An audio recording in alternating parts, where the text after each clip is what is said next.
Okay, this Friday from Tom's desk, I'm going to do something a little bit different. Since I've been back in the States, I've been looking at tons of meditation stuff, mindfulness stuff, wellness stuff, and all of this stuff in America. That a lot of it, okay, is commercial. People are selling mindfulness as a product. Uh, all of these things become products. And the things that don't become products are just lacking. Now, when I say lacking, my experience in the last 30 years has been Buddhist meditation or meditation centered around Thai forest Buddhism, Ajahn Mun and Ajahn Chah and their followers and students. And it seems to me, from what I've seen, that, and I read this somewhere, and I certainly have to agree with it because I'm sure it's by somebody much more well spoken than me. The difference between meditation and Buddhist meditation is like the difference between a firefly and lightning.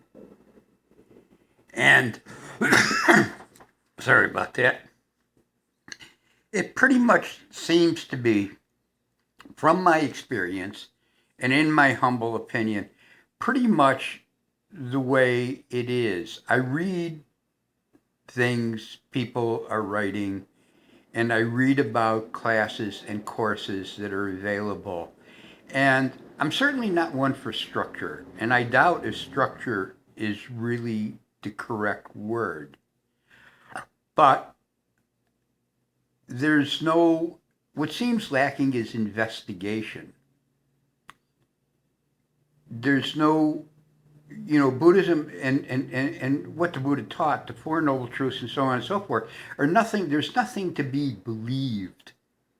It's not a religion. It's not, yeah, there's social things from different countries, from Laos, from Thailand, from Sri Lanka, so on and so forth. And I'm talking about Theravada Buddhism because I'm not familiar with the other branches of Buddhism whatsoever. But if you go and you read, from talks by Ajahn Chah, Lungta Mahabua, Ajahn Jayasaro, Ajahn Smedo, a lot of these guys that have stuff online, they don't tell you to believe a damn thing. They offer, when they're talking, a reflection, something to think about, something to look at, something to see, is it real? When you look at Anicca, Anatta, and Dukkha about, impermanence, not self, and suffering. I mean, two out of the three, if you can't suss those out pretty quick, the fact that there is no permanence, there is, in the conventional world, nothing is permanent. If I mean, suffering may not be the right word, but to get a handle on things, and sorry, I can only use the words that work with me. The mindfulness I see being sold, and all of this, you're not. It seems to me like it's sort of, modern day spiritual or mental kale. I don't understand the whole kale thing back in the States, but kale seems to be the super duper whatever that everybody gets into something. And meditation isn't, it's not easy. It's not, it's I mean, it is easy, and that's what makes it so difficult, because things that are easy are, we like things complicated. People like to multitask. That's a very big thing, multitasking. But people can't unitask, doing one thing at a time.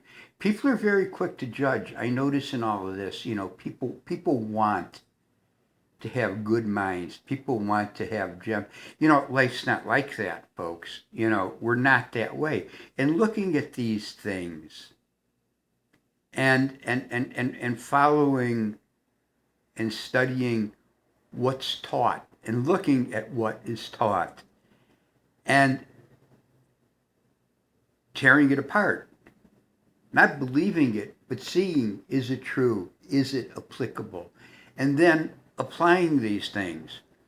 Okay, listen, there's sort of my 5 minutes, but what I'm going to be doing a bit more and more, because as I get older and back here in the States, I see all this stuff, and I see these people, and in a way, I have a certain amount of compassion for these people that think they can buy happiness or they can find happiness in some sort of canned thing without really getting a handle on what they're creating and what they're doing. Anyhow, so that's sort of a new and maybe a bit more bizarre from Tom's desk, but that's sort of going to be where I'm going now and then for a while.